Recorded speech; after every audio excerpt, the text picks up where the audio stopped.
Okay, so here we are with our end game challenge. If you've watched the video of how not to code, this is the same challenge that we're starting with. Last time we just kind of started hacking at the code and made a real mess, and it was quite difficult to get to our endpoint. Now we're going to look at how we would design this properly. So just to reiterate what the end game challenge is, you're part of a team, the rest of the team is writing the actual game. You've got to write the kind of end handler for the game. By the time the code gets down to your part, you'll basically have two players. You'll have the names of those two players, and you'll have the score that each of these two players have. So you'll have a player 1 and a player 2 string, and a score 1 and a score 2 integer. And what you've got to do is do some calculations on their scores. If they get more than 100 points, either player, they get an extra bonus of 10, and you're expected to print the name and the score and give information about whether they got a bonus or not.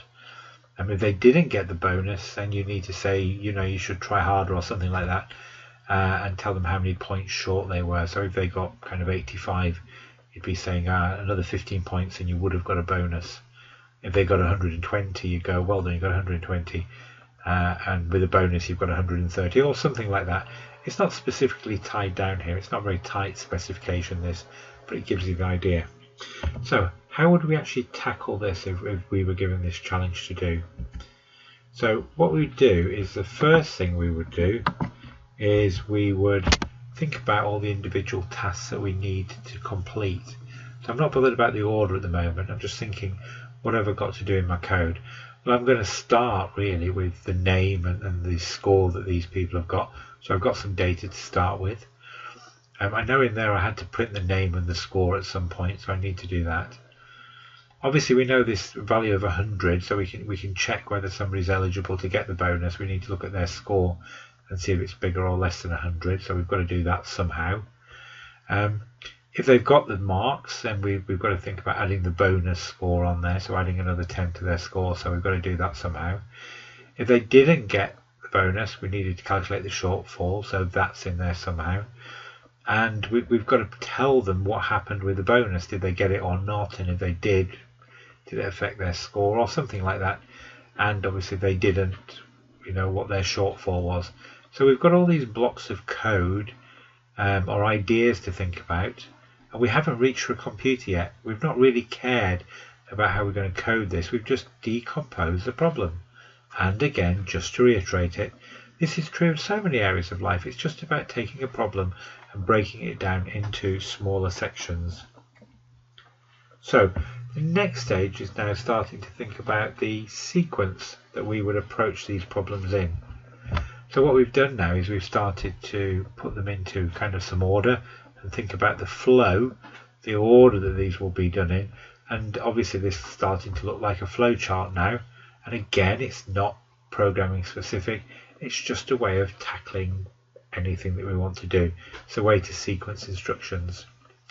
So it would seem that we would start with the data that we know we've got, which are the names and the scores. And again, there's no right or wrong answer for this. You may come up with a different way of doing this. It doesn't matter. This is one particular way and one order that I've chosen to do it. So the first thing we do, we check if they're eligible to get a bonus or not. So we'll know now whether they're bigger or less than 100. We've kind of got this as a fact that they've got a bonus. Having got that information, whether they're eligible for a bonus, we can now do a different thing depending whether they're eligible or not. So if they are eligible for a bonus, then we go down the yes route to the right, and obviously we would add the bonus marks to the score. If they weren't eligible for a bonus, we go down the no route and we calculate the shortfall. We obviously only need to calculate the shortfall if it was less than 100, and we only need to calculate the bonus if it was greater than 100. Stands to reason. No matter which path we go down now, we come back together towards the bottom and we print the name and the score. Now notice at this point, just because of the way I've kind of thought of the logic, we're printing the score there at the bottom with the bonus already added if they went down the yes route. Or if we went down the no route, they're just getting their original score. So I haven't given an initial score just because of the way I've ordered this, but I'm quite happy with that. And then what we do down at the bottom, after having printed the name and the score, we'd print information about the bonus. Now we could say you got a bonus or you didn't get a bonus. If you got the bonus, we could just say we gave you 10 points, and that's included in your score. And if you didn't get the bonus, we'd kind of print this shortfall information. So that's the flow of how our program is going to work, and that's our first stage in doing design. It's decomposing the idea into these separate blocks and thinking about the logic of how the program flows. What do we do next? Well, the next thing is now start thinking about the data that each of these blocks needs to operate. So if we start at the block thinking about whether they're eligible for a bonus or not, obviously what this block needs is it needs to know what score the individual person got, and it needs to know what this bonus threshold is. So in our case it's our value of 100.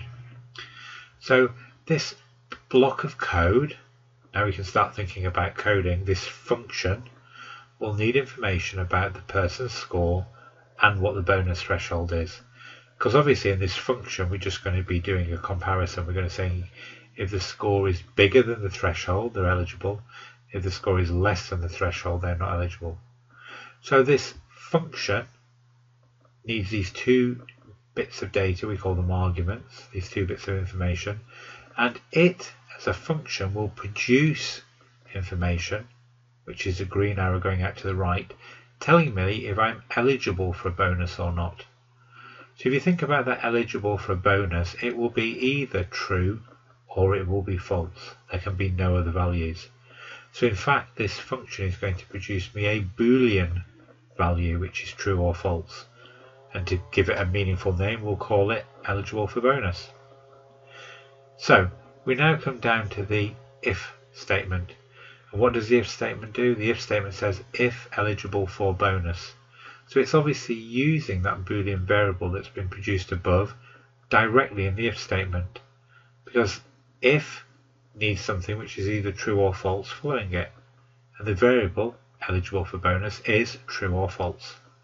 So if eligible for bonus was true, we obviously go off to the right down the yes route. If eligible for bonus was false, we go down the no route towards the calculate shortfall. So looking at the calculate shortfall, think about what that needs. Well, obviously it needs to know what the score is, and it needs to know what the bonus threshold is. So if we get to this block called calculate shortfall, I just need to look at the difference. I need to look bonus threshold minus score, and that will give me an integer value called the shortfall. So this function takes two parameters in, the score and the bonus threshold, and it gives me one result out, which is a shortfall. And obviously from a functional point of view and a Python program point of view, that's going to create me a new variable called shortfall, and that function is going to return it into our main program. If we'd gone down the yes route because a bonus was eligible, what would have happened? Well, what do we need to add the bonus marks? Well, we need to add the score, and we need to know the bonus value, how much we're going to add on. And clearly the add bonus marks is just going to add those two parameters together and give me a new score. So the inputs to this function are going to be the score and the bonus value, and the output from this function is going to be the new score. Pretty much stands to reason. Now you'll have noticed there that I've kind of used score and score as inputs and outputs. By using the same name, I've kind of implied that I'm going to lose information about what the original score was, because it's going to be superseded by the new score with the bonus added. Well, that might be fine. Maybe I don't need the old score anymore. It wasn't specified in the spec, so I'm not going to worry about it. Okay, we then go down to the print name and score function. Think about that. Well, what does it need to do? Well, obviously it needs the name and the score. So it needs the string name of the person and the score, whatever it needs to print, it'll print that information. What information does the print name and score function return? Hopefully you're scratching your head at this point, because there isn't any.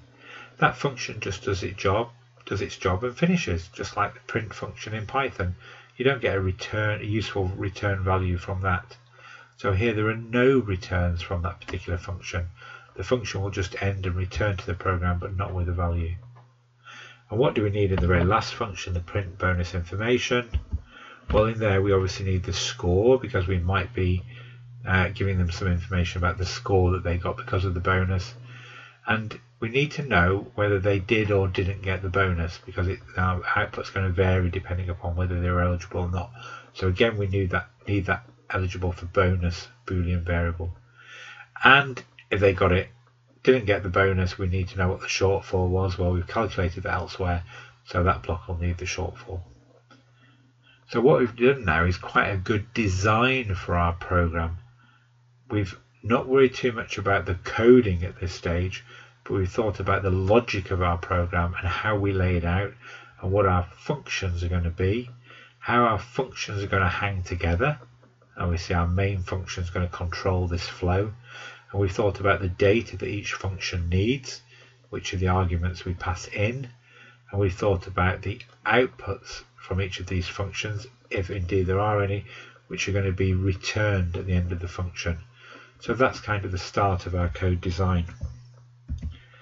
Where do we go next? Well, the next section is to write each function in turn. So we think about what the function should do, and we write that function and we test it. We make sure it's working. We build it up, add more functions, test those, and then we write the main function which glues it all together. And our main function, because we'll have used sensible function names, should almost read like English and should look pretty much like our design, because our design is essentially just a set of function calls. And if we've tested all of our functions along the way and we're sure they work, all the rest of the problems are going to be in main. So at this stage we're going to continue with the presentation in this next video, but also there's a route through where we now look at how we actually solve this and write this Python code. So depending which route you're on, you're going to go in one of two ways at this point. Good luck!